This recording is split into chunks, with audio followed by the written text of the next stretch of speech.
AZ ব্লগসের সকল বন্ধুকে অনেক স্বাগত জানাই।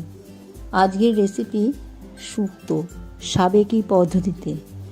এটা বানিয়েছিল আমার মা, ভীষণ টেস্টি একটা শুক্তো। তবে শুক্তো নয়, এটা শুক্তো নেই। এটা বানানো একটুখানি সময় নিয়ে করতে হয়।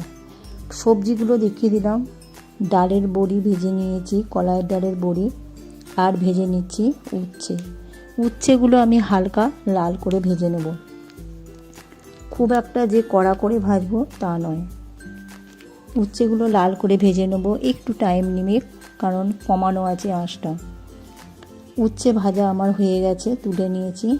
একই পদ্ধতিতে বেগুনগুলো একটু ভেজে নেব, তবে খুব লাল নয়, খুব কম তেল দিয়ে আমি এটা রান্না করছি। ভীষণ পুষ্টিকর সুস্বাদু একটা খাবার। বেগুনগুলো ভাজা হয়ে গেছে, আমি তুলে নিলাম। কড়াইয়ে কিন্তু আমার একটু আর তেল নেই, সেই জন্য একটু তেল দিয়ে আর যে সমস্ত সবজিগুলো দিয়েছি, আলু, গাজর, কাঁচকলা, বিভিন্ন ধরনের সবজি, ডাঁটাটা নেই আমার কাছে, সেজন্য ডাঁটা দিতে পারিনি। তোমরা ডাঁটাটা দিতে পারো, তাহলে টেস্টটা আরও ভালো হয়। এরপর দিয়ে দিলাম আদা। একটুখানি ভালো করে আমি নেড়ে নেব, কারণ একটু গন্ধ ছাড়ে তো, সেই জন্য সমস্ত কিছুই ভালো করে একটু নেড়ে নিয়ে আদাটা দিয়ে দিয়েছি। আদা দিয়ে একটু হালকা করে আমি নাড়ছি।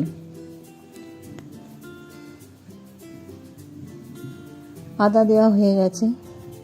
এরপর দিয়ে দিলাম একটু হলুদ দিয়ে ভালো করে আমি আরেকবার নেড়ে নেব। আমার জল শুকিয়ে গেছে, সেই জন্য আর বেশিক্ষণ নাড়ব না, একটু ভালো করে সবাইকার সাথে মিশিয়ে নিচ্ছি। হয়ে গেছে আমার হলুদ দেওয়া।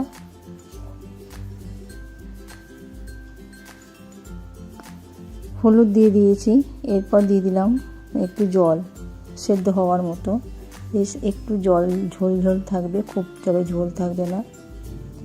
সেই রকম পদ্ধতিতে শুক্তোটা আজকে আমি তৈরি করছি।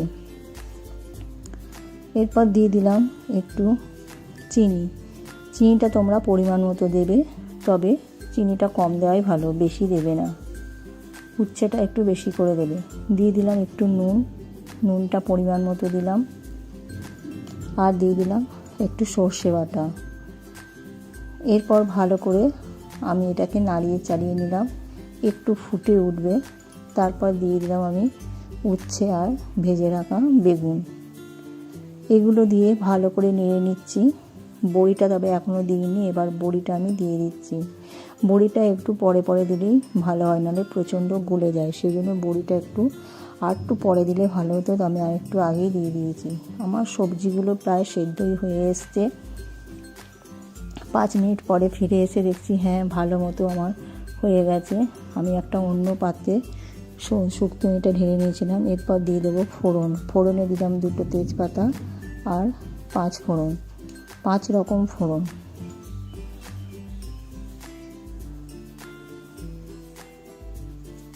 এরপর এই ফোড়নটা একটু হালকা বেশ সুন্দর একটা গন্ধ দেবে, ততক্ষণ আমাকে একটু ওয়েট করতে হবে। ফোড়নটা প্রায় হওয়ার মুখেই। তেজপাতাগুলো বেশ ভাজা হয়ে গেছে, ফোড়নটাও ভাজা হয়ে গেছে। এরপর আমি ঢেলে রাখা সেই শুক্তোটা এই কড়াইয়ের মধ্যে একটু ছুঁকে দেবো, সাঁতলে নেবো জিনিসটাকে। কড়াইয়ের মধ্যে ঢেলে দিলাম, একটুখানি জাস্ট নাড়াচাড়া করে নেব। আমার শুক্তো প্রায় হয়েই গেছে। এবার লাস্ট মুহূর্তে কি দিই দেখো, এগুলো দিলে শুক্তোর টেস্ট আরও বেড়ে যায়। তবে আমি দুধটা দিইনি, দুধ থাকলে দুধ দিলে আরও বেশি ভালো হয়। এরপর দিয়ে দেবো আমি একটু ঘি দিলে আরও টেস্ট খুব সুন্দর হয় শুক্তো করতে গেলে, যেহেতু নিরামিষ রান্না। এরপর দিয়ে দিলাম ওতে 1 চামচ ঘিয়ের পর দিয়ে দিলাম সেই মশলা, মায়ের হাতে তৈরি। এই সুন্দর মশলাটা ছাড়া শুক্তো অসম্পূর্ণ। শুক্তোটা দিয়ে মশলাটা দিয়ে ভালো করে নাড়িয়ে চাড়িয়ে নিলাম। আমার শুক্তো রেডি। এরপর পরিবেশনের পালা। কেমন হয়েছে কমেন্ট করবে আর আমার পাশে থাকবে। ফিরে আসবো আবার একটা নতুন রেসিপি নিয়ে।